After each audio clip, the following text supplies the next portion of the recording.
예수께서 예루살렘으로 가실 때에 사마리아와 갈릴리 사이로 지나가시다가 한 마을에 들어가시니 나병 환자 10명이 예수를 만나 멀리 서서 소리를 높여 이르되 예수 선생님이여 우리를 불쌍히 여기소서 하거늘 보시고 이르시되 가서 제사장들에게 너희 몸을 보이라 하셨더니 그들이 가다가 깨끗함을 받은지라. 그 중에 한 사람이 자기가 나은 것을 보고 큰 소리로 하나님께 영광을 돌리며 돌아와 예수의 발 아래에 엎드리어 감사하니 그는 사마리아 사람이라. 예수께서 대답하여 이르시되 10사람이 다 깨끗함을 받지 아니하였느냐? 그 9은 어디 있느냐? 이 이방인 외에는 하나님께 영광을 돌리러 돌아온 자가 없느냐 하시고 다 같이 그에게 이르시되 일어나라 내 믿음이 너를 구원하였느니라 하시더라. 아멘. 하나님의 말씀입니다. 할렐루야. 오늘도 변함없이 예배 자리에 올라오신 우리 모든 성도님들께 하나님께서 준비하시고 예비하신 특별한 은혜가 풍성히 임하게 되기를 주님의 이름으로 축복합니다. 오늘 본문은 이 땅에서의 사역을 완성하기 위해서 예루살렘으로 향하시던 예수님의 행적 기록하여 우리에게 보여주고 있습니다. 십자가를 지셔야 할 시간 임박했던 그때 주님은 그 마지막 여정 가운데에도 요한복음 13장 1절의 고백처럼 세상에 있는 자기 사람들을 사랑하시되 끝까지 사랑하셨음을 증명하시고 보여주시는 삶. 그러니까 우리에게 사랑과 섬김의 본을 보여주셨고 가르쳐 주시고 또 그것을 명령하시던 지상에서의 사역 이어가고 있는 것이지요. 이 같은 사실을 우리에게 다시금 알리고 깨닫게 하기 위해서 오늘 본문은 사마리아와 갈릴리 사이 아마도 이스라엘 평야의 어떤 한 마을에서 만난 주님과 10명의 나병 환자 사이의 특별한 만남을 기록하며 소개하고 있습니다. 나병, 점점 살이 썩어 들어가는 말로 할 수 없는 그 끔찍한 고통 가운데 사랑하는 모든 것들로부터 가족, 일터, 사회로부터 멀어지고 버림받아 자신들끼리 서로 의지하며 살아가던 그들이었습니다. 그런데 하루하루 점점 짙어져 가던 그 죽음과 아픔의 그림자 바라보며 희망 없이 아무런 소망 없이 생명을 이어가던 그들 앞에 지금 온 땅의 주인이시며 모든 생명의 근원 되시는 주님이 서 계시는 거예요. 놀라운 것은 그들이 주님을 찾아간 것이 아니라 그들이 어떤 수고와 노력을 다해 주님 만나게 된 것이 아니라 그저 주님의 이름 불렀을 때, 그래서 주님을 찾았을 때 우리 주님 그들에게 발걸음을 옮기시고 친히 만나주고 계시다는 사실이에요. 혹 주님을 알지 못하는 어떤 사람들은 예수님께서 우연히 그곳을 지나가실 때 단지 그들이 운이 좋아서 소위 말하는 재수가 좋아서 예수님 만나게 된 것이다 생각하고 말할 수 있을지 모르겠어요. 하지만 우리는 분명히 알고 있죠. 정말 뭐를 몰라도 한참 모르는 말을 하는구나. 주님의 계획과 섭리 깨닫지 못해서 그래서 그 신비한 은혜 체험하지 못했기에 그렇게 생각할 수 있겠다 여겨지는 것이에요. 그 이유가 뭔지 우리들 너무나도 잘 알고 있습니다. 왜요? 저와 우리 성도님들은 이미 주님과의 특별한 만남 경험한 사람들이기 때문에 그렇습니다. 이 아침 주님 전에 올라와 예배하는 우리 모두가 공통적으로 경험했던 특별한 은혜, 그 신비한 체험이 오늘 본문의 사건에서 나타나는 그것과 크게 다르지 않음을, 동일한 사랑과 은혜의 경험이었음을 우리의 믿음으로 고백할 수 있게 되기 때문 아닌가요? 우리들 역시 오늘 본문에 등장하는 10명의 나병 환자들처럼 주님 그렇게 친히 우리를 찾아와 만나주셨잖아요.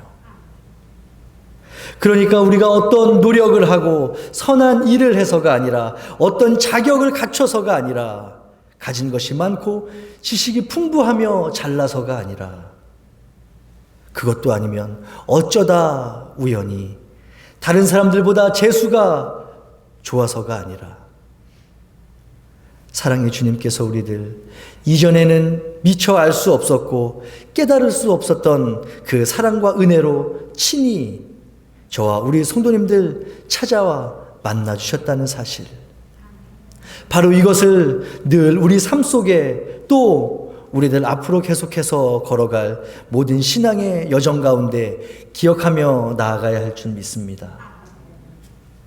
이 같은 구원의 신비를 설명하기 위해서 사도 바울은 에베소서 1장 4절로 5절의 말씀을 통해서 하나님께서 우리를, 저와 우리 성도님들을 창세 전부터, 이 땅을 만드시기 전부터 그리스도 안에서 택하셨다 선포합니다. 왜 그렇습니까? 우리로 사랑 안에서 그 앞에 거룩하고 흠이 없게 하시려고. 그래서 그 기쁘신 뜻대로 우리를 예정하심으로 예수님이라는 그 구원자를 통해서 우리를 하나님의 자녀로 삼기 위해 그렇게 하셨던 거예요. 이 구원의 진리가 특별히 수요일 아침 시간과 마음을 구별하여 주님 전에 올라온 우리 모두에게 지금 다시 생각나게 하시고 또 깨닫게 하는 은혜 허락해 주시기를 간절히 소망하며 축복합니다. 사랑하는 성도 여러분, 정말로 이 아침 우리를 특별히 택하시고 세워주신 그 주님의 은혜, 또 우리들 한 사람 한 사람을 찾아와 친히 만나주신 그 은혜를 기억하며 감사할 수 있게 되기를 바라요. 왜 그렇습니까? 바로 오늘 설교의 제목처럼 이것이 온전한 믿음 이뤄가기 위해서 반드시 필요한 가장 기본적인 신앙의 체험이자 고백이 바로 그것이기 때문입니다. 누구나 주님을 만날 수는 있지만 아무나 주님 만날 수 있는 것 아니라는 사실, 우리의 온전한 믿음으로 깨닫게 될 때 지금 내가 받아 누리는 모든 것이 정말로 은혜임을 고백할 수 있게 됩니다. 그래서 하나님의 자녀로 구별된 주님의 백성으로 이 땅 살아가는 것이 얼마나 귀한 것인지 진심으로 나의 마음을 다해 고백할 수 있게 되는 것이지요. 오늘 예배 자리에 올라오신 모든 성도님들의 삶에 그런 은혜가 가득하시기를 주님의 이름으로 축복해요. 그래서 늘 감사와 기쁨으로 살아가는 인생, 진짜 성도만이, 또 구별된 하나님의 자녀만이 이 땅에서 누릴 수 있는 특별한 은혜가 날마다의 삶 가운데 우리에게 임하되 풍성하게 또 넉넉하게 임하게 될 줄 믿습니다. 그런데 안타까운 것은 우리들 삶 가운데 또 각자 처해 있는 환경과 현실 속에서 우리가 이미 받은 은혜, 받은 감사의 제목들 잊어버리고 또 잃어버릴 때 얼마나 많은지 모른다는 사실이에요. 바로 그런 우리의 약함 가운데 어떤 일들 경험하게 되는지 이전에 우리 기억들 또 경험들을 통해서 잘 알고 계시죠. 처음 주님을 만나서 뜨거울 때는 괜찮았는데 믿음으로 또 신앙으로 어떤 시련과 아픔 이겨낼 수 있었는데 점점 그 뜨거운 주님과의 만남의 감격 식어갈 때에 우리들 어떤 경험하게 되는지, 성령 충만해서 나의 모든 것, 크고 작은 삶의 문제들 주님께 맡기고 주님 뜻대로 주님 계획 의지하며 나아갈 때는 몰랐는데 점점 현실의 문제들이 우리 눈과 우리 귀에 보이고 들리기 시작합니다. 점점 주님을 향한 미묘한 섭섭함이 시작돼요. 우리 내면의 깊은 곳으로부터 스물스물 그 감정들이 올라오기 시작하는 것이죠.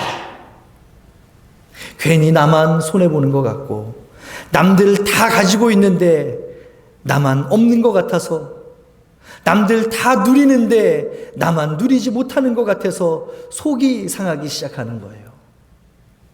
또 다른 사람들은 신경 쓰지도 않고 하지도 않는데 왜 나만 희생하고 손해보면서 교회 안팎의 굳은 일, 지저분하고 귀찮은 일 해야 되는 것인지 생각할수록 섭섭하고 억울하고 짜증이 밀려옵니다. 그런데 신앙생활, 교회 생활하면서 그냥 그 정도로만 끝나도 그냥 기도하면서 나의 마음 다잡고 다시금 믿음의 헌신 이어가겠는데 어김없이 여기저기서 이런저런 말들이 들려오기 시작해요.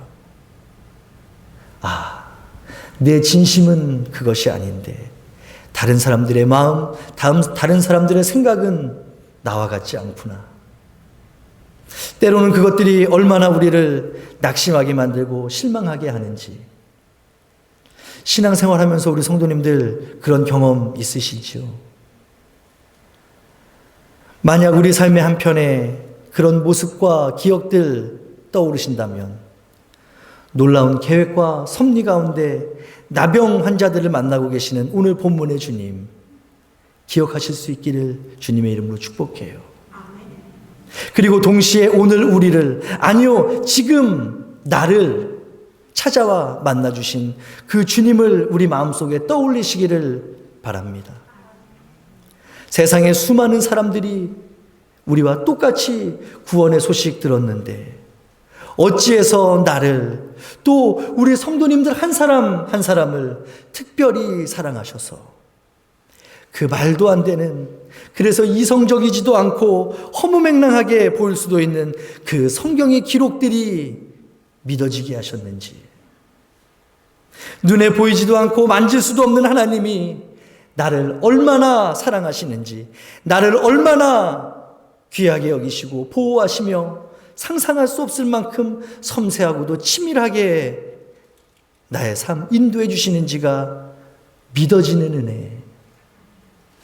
바로 우리에게 주님이 믿어지는 그 신비를 허락해 주심이 그 어떤 것과도 바꿀 수 없고 비교할 수 없는 가장 큰 은혜인 줄 믿습니다. 오늘 본문의 나병 환자를 친히 찾아가 만나 주신 주님이 바로 오늘 우리가 만난 하나님입니다. 예수님을 만나기 위해 나무에 오른 삭개오를 만나 주실 뿐만 아니라 새로운 인생 살게 하신 하나님이 오늘 나를 만나 위로하시고 새롭게 하시는 능력의 주님이시고, 이전에 주님을 핍박하던 바울을 찾아가 구원의 사도로 온 세상을 향한 복음의 증인으로 사용하셨던 주님이 오늘 나에게 새로운 사명, 신분 허락하시고 명령하시는 주님이세요.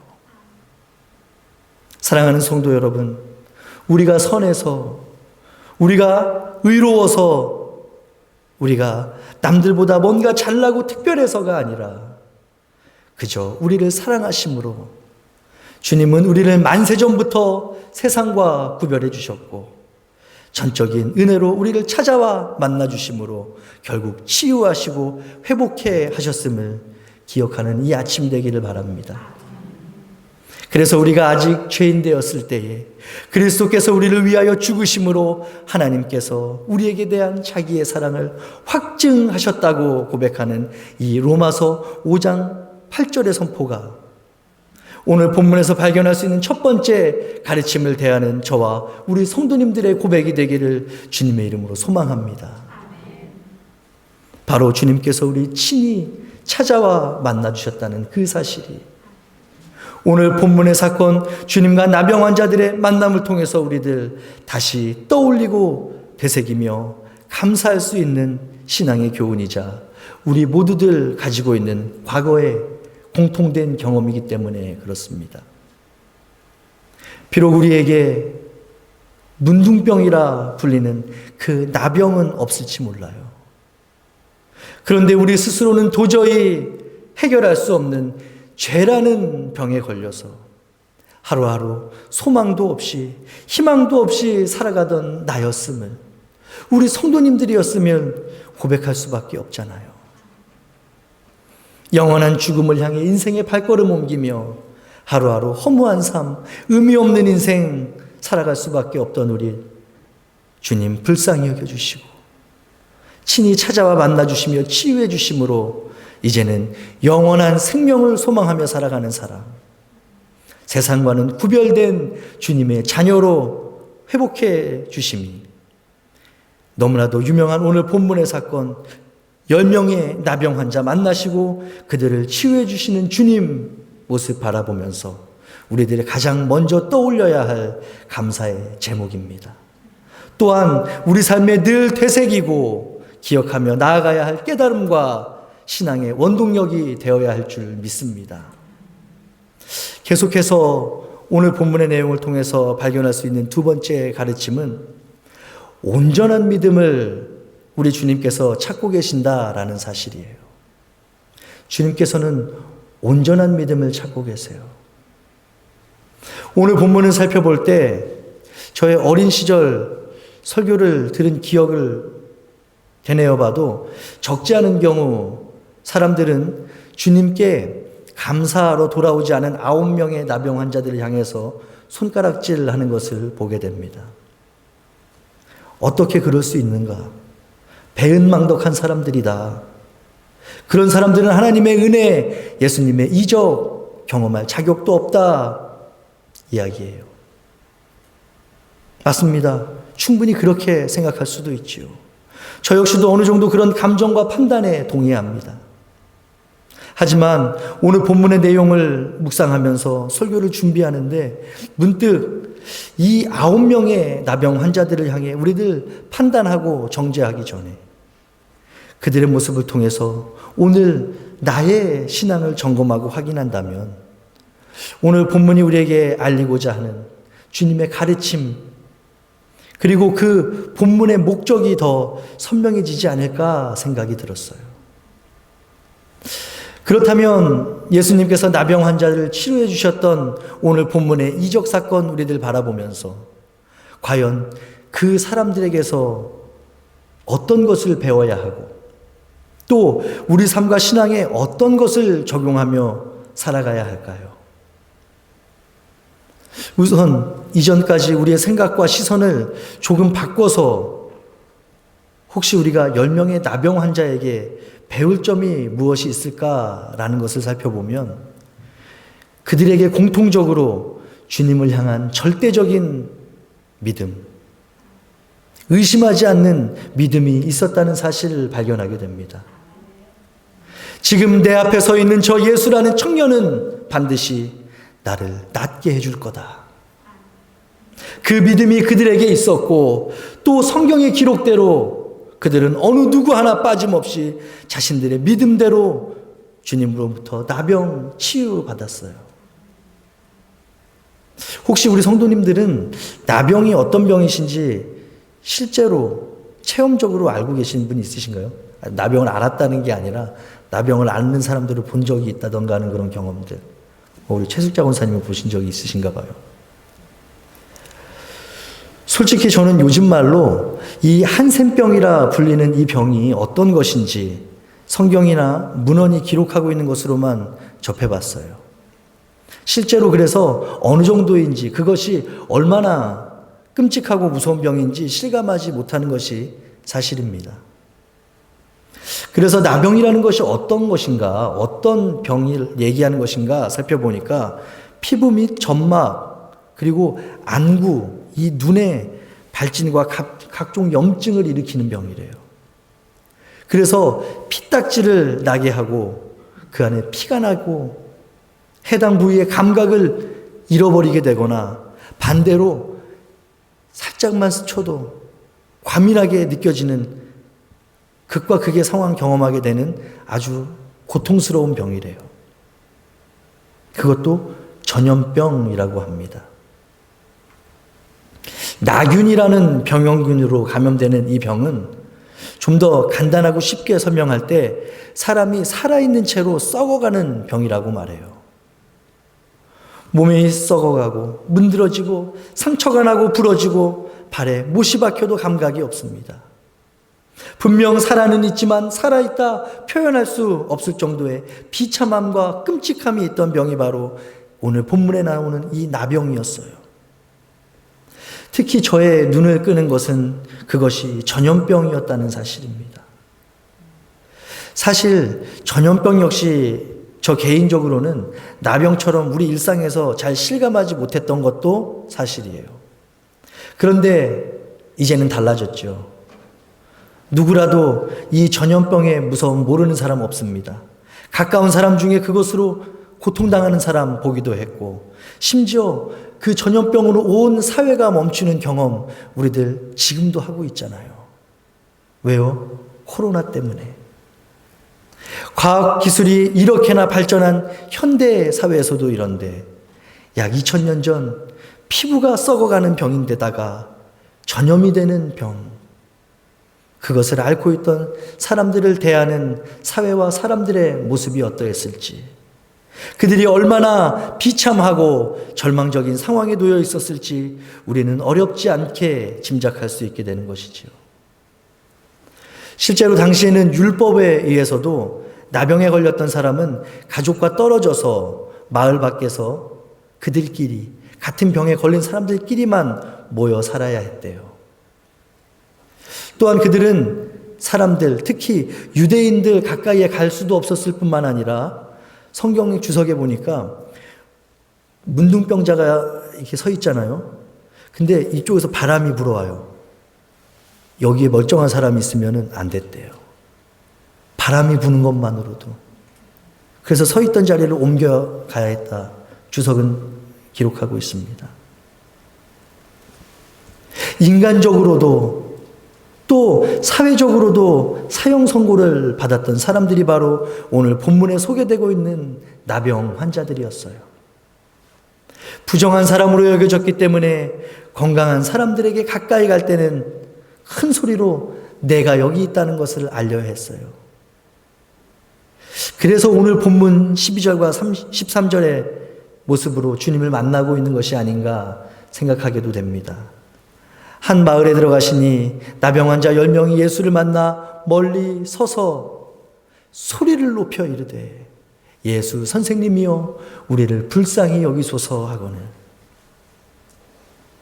분명한 것은 율법에 따르면 그들은 예수님을 만날 수 없던 사람들입니다. 그럼에도 오늘 본문의 내용과 분위기를 살펴볼 때에 이 10명의 나병 환자들은 법으로 금지하는 것을 무릅쓰고 고침받고자 하는 간절한 믿음으로 주님을 향해 부르짖고 있는 거예요. 적어도 그들은 자신 앞에 등장한 이 예수님을 의지할 수 있고 신뢰할 수 있는 높은 어떤 특별한 사람으로 봤어요.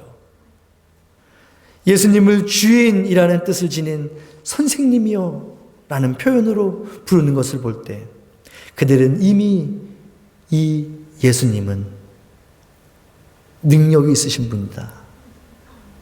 이분이 원하신다면, 그래서 그 능력을 나에게 발휘해 주신다면 내 병, 지금 이 살이 썩어 문드러져가는 이 병 고침받을 수 있다 믿고 있음을 우리는 알게 되지요. 그런 여러 가지 이유들로 지금 나를 불쌍히 여기소서 그들은 주님을 향해 간곡히 요청하고 있는 거예요. 그런 믿음이 있었기에, 그런 간절함이 있었기에 그들은 예수님께서 나의 상처 직접 만지지 않으셨어도, 특별한 치유의 명령이나 행위하지 않으셨어도 단지 제사장에게 가서 너희의 몸 보이라고만 하셨을 때에도 의심하지 않고 스스로 계산하고 판단하지 않고 주님의 말씀대로 순종할 수 있었습니다. 그들 입장에서 생각해 보면 사실 이것이 얼마나 큰 믿음이었는지 몰라요. 주님께서 제사장에게 가서 너희 몸을 보이라고 하신 것의 그 의미는 이미 너의 몸이, 나의 몸이 나았다는 것을 의미하는 것이기 때문에. 그런데 여전히 내 눈에 보이는 내 몸에는 썩어가는 상처가 보이고, 내 다리를, 내 팔을, 내 몸을 봤을 때 여전히 그 안에서 흐르는 진물 역시 그대로입니다. 앞서 길게 설명드렸던 그들의 처지, 끔찍하고 처참하여 다른 사람에게 가까이 갈 수조차 없었던 그들의 입장에서 볼 때 여전히 그런 몸 가지고 다른 누구도 아닌 엄청난 힘과 권세 가지고 있었던 제사장에게 간다는 것, 그게 보통 믿음이었을까? 지금 내 눈으로 볼 때 점점 새살이 돋아나는 것이 보였다면 제사장으로 가는 그 발걸음 너무나도 가벼웠을 거예요. 그렇지만 그렇지 않았지요. 그날 그들의 결단이 어떤 것이었는지, 또 그것이 그들의 개인의 삶에 어떤 믿음의 행동이었는지를 정확하게 이해할 때 신약시대 나병 환자의 이야기가 오늘 나에게 신앙과 믿음의 도전으로 다가오게 될 줄 믿습니다. 눈에 보이는 건 넘어서 내 판단과 내 생각과 내 감정을 넘어서 주님 말씀에 순종했었던 그들, 아직 내 몸이 나은 것 같지 않아 보인다고 이대로 가도 괜찮겠냐고, 예수님 더 확실한 증거를 나에게 보여주면 안 되겠냐고 묻고 요청했던 것이 아니라 그저 그 주님의 말씀 듣고 자신의 걸음을 제사장을 향해 옮겨갔을 때 하나님의 일하심, 주님의 능력은 이미 그들 안에서 시작되고 있었다는 사실, 그 믿음의 원리를 기억하시기를 바라요. 바로 이것이 그들이 가진 믿음이었고 그 결과를 오늘 본문은 정확히 우리에게 기록하여 알려주고 있습니다. 보시고 이르시되 가서 제사장들에게 너희 몸을 보이라 하셨더니 그들이 가다가 깨끗함을 받은지라.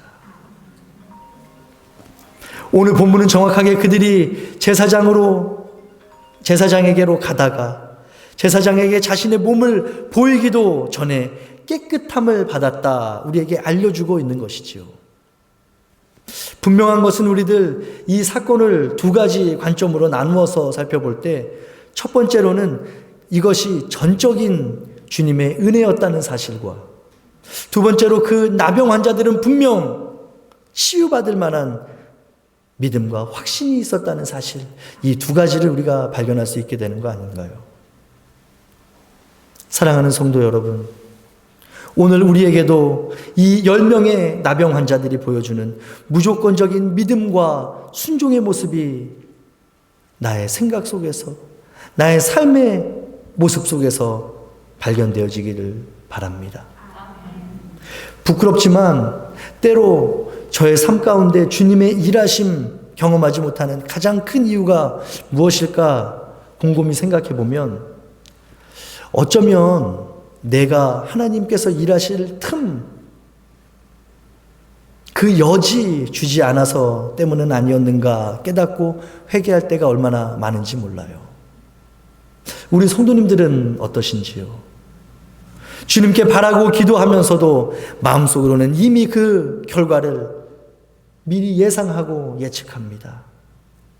좋은 쪽이면, 긍정적인 쪽이면 그나마 나을 텐데 그나마 그렇지도 않을 때 얼마나 많은지 몰라요.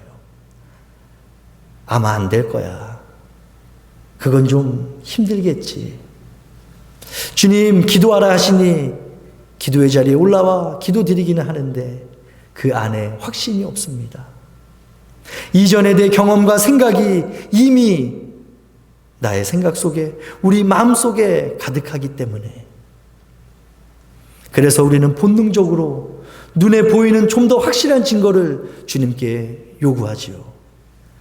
아주 조금이라도 될 가능성이 보여야 되지 않겠냐고. 내 생각과 판단에 어떤 조그마한 확신이 생겨야 주님 말씀, 주님의 음성, 주님의 명령 따르지 않겠냐고. 오히려 주님을 시험하는 모습 우리에게는 없는지요. 오늘 본문 전에 사건에 있었던 누가복음 17장 5절로 10절에 소개되는 예수님과 제자들의 대화를 살펴볼 때에도 우리는 이러한 믿음의 원리를 발견하게 돼요. 우리에게 믿음을 더하소서, 그러니까 자신들이 가지고 있는 믿음을 더 크게 해달라고 사도들이 주님께 요청하는 모습이 등장하고 있어요. 우리에게 믿음을 더하소서, 우리의 믿음을 크게 해달라고. 이때 주님 뭐라고 말씀하셨는지 아세요? 주께서 이르시되 너희에게 겨자씨 하나만한 믿음이 있었더라면 이 뽕나무더러 뿌리가 뽑혀 바다에 심기라 하였을 것이요 그것이 너희에게 순종하였으리라. 이것이 무슨 의미입니까? 겨자씨 하나 같은 작은 믿음이 있어도 그 안에 진실된 마음이 있다면 그 어떤 불가능한 일도 또 어떤 위대한 것도 넉넉히 이룰 수 있음을 주님 말씀하시는 거 아닌지요. 그렇습니다. 믿음의 양보다 또 믿음의 크기보다 우리들 가지고 있는 믿음의 질이 더욱 중요합니다. 오늘 우리의 믿음, 우리의 신앙, 그리고 기도를 주님의 말씀이라는 거울에 비춰볼 때 기도하면서도 그 안에 확신이 없다면, 그 안에 의심이 있고 나름의 계산과 계획이 주님을 향한 믿음보다 더 크다면 작은 자를 들어 큰 자 부끄럽게 하시는 주님 기억하심으로 때로는 이전에 우리가 그토록 무시하고 손가락질하던 그 10명의 나병 환자 중 감사하지 않았던 그 9명보다도 못한 연약한 믿음의 모습, 다른 누가 아닌 나의 모습이 바로 그것이었구나 주님께 회개할 수 있게 되기를 바라요. 그래서 다시금 돌이켜 순전한 믿음의 삶 결단할 수 있는 저와 우리 성도님들 다 되시기를 도전합니다. 그래서 오직 예수님만이 우리 문제의 해결자이심을 믿는 그 확고한 믿음 가지고 모든 문제를 해결받는 실제적인 체험이 오늘 하루하루 우리들의 삶 가운데 또 우리의 일상 가운데 함께하기를 주님의 이름으로 축복하며 소망합니다. 지금까지 우리가 10명의 나병 환자들에게서 배울 점이 어떤 것이었는가를 살펴봤다면 이제 말씀을 정리하면서 마지막으로 그 10명 중 오직 한 명에게서만 찾을 수 있었던 믿음의 본 살펴보면서 우리는 더욱 성숙한 신앙의 모습, 우리가 날마다 이루어가야 할 성화의 방향이 어디인지를 찾을 수 있게 됩니다. 바로 믿음을 통해 받은 은혜는 받는 것으로 끝내는 것이 아니라 감사로 다시 주님께 올려드릴 때 비로소 완성되는 것이구나 라는 사실이에요. 바로 이것이 오늘 본문을 통해서 우리들 찾고 결단해야 할 온전한 믿음의 모습입니다. 나머지 9명의 나병 환자들에게도 믿음이 있었지만 안타깝게도 그들은 자신이 받은 은혜를, 자신이 경험한 감사의 제목을 오직 내 것으로 사용하고 누리는 것에만 그칩니다.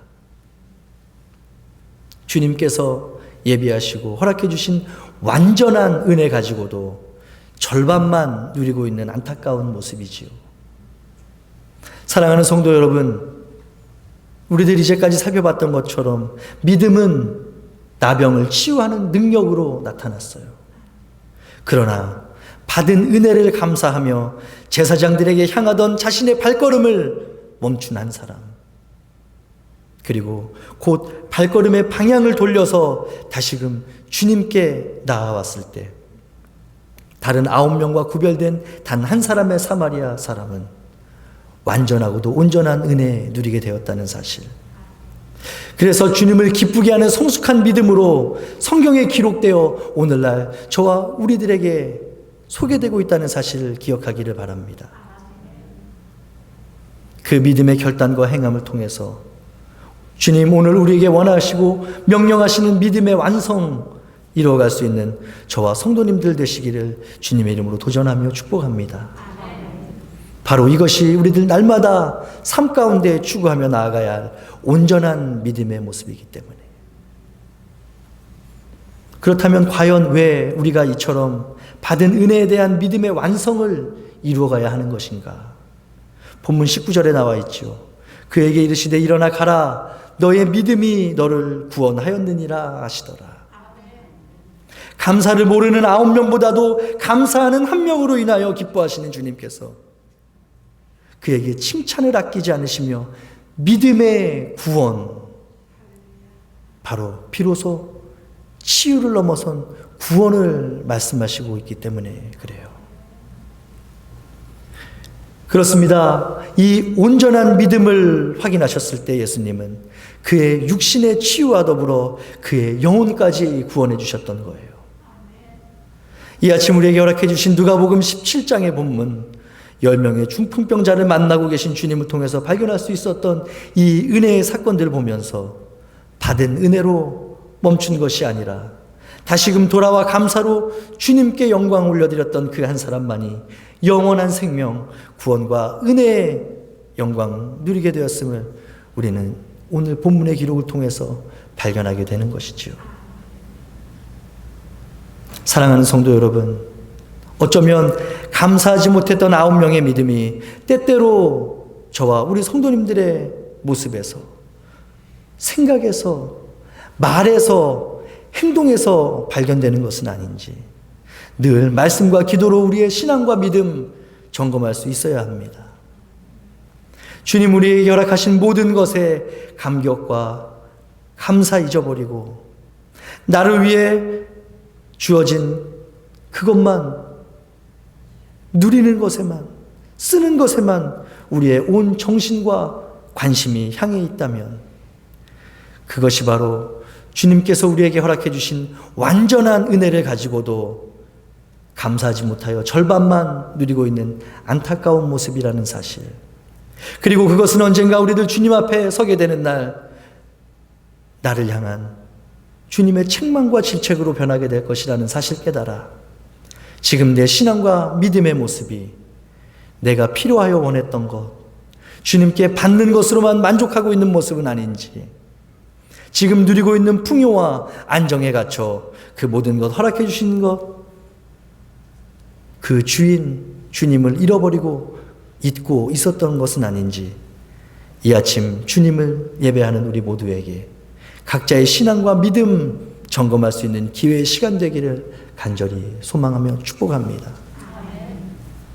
그래서 우리의 신앙의 양심 앞에 또 주님 앞에 혹 부족한 점, 부끄러운 모습 발견된다면 가던 길을 멈추고 다시 돌아와 감사로 주님께 영광을 돌렸던 그 믿음, 단 한 명의 사마리아인만이 보여줬던 그 온전한 믿음 기억함으로, 아니 또 기억할 뿐만 아니라 그것을 결단하고 행함으로 비록 완전할 수는 없지만 우리가 할 수 있는 최선을 다해 온전함 이루어가는 믿음, 주님의 마음을 기쁘게 할 수 있는, 또 우리에게 이미 허락된 완전한 은혜를 풍성히 경험하는 저와 우리 성도님들 다 되시기를 주님의 이름으로 소망하며 축복합니다. 기도하겠습니다.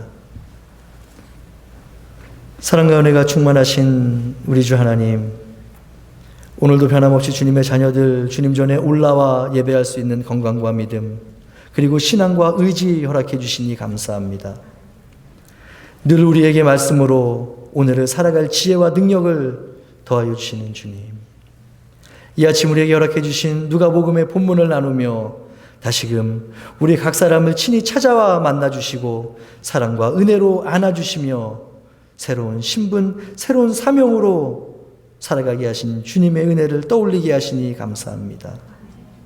우리들 각자 받은 믿음의 분량대로 이 땅 살아갈 때에 그것이 크든지 작든지 온전한 믿음으로 주님께 나아가게 하여 주시고, 우리들 지금 있는 현재 자리에서 주님께 드릴 수 있는 최선으로, 또 각각의 인생들 가운데 허락해 주신 최고의 것으로 주님께 내어드릴 때 장차 우리에게 허락된 하늘나라에서뿐만 아니라 오늘 이 땅에서도 영과 육의 풍성한 즐거움과 기쁨, 그리고 그 만족과 감격 넉넉히 누리게 하여 주시옵소서. 그리하여 우리들 바라보는 세상의 모든 사람들에게 온전한 믿음과 굳건의 신앙의 증인 될 수 있는 우리 올림피아 하나장로교의 모든 권속들 다 되게 하여 주실 줄 믿고 감사하오며, 이 모든 말씀 우리 주 예수 그리스도의 거룩하신 이름으로 기도드렸습니다. 아멘.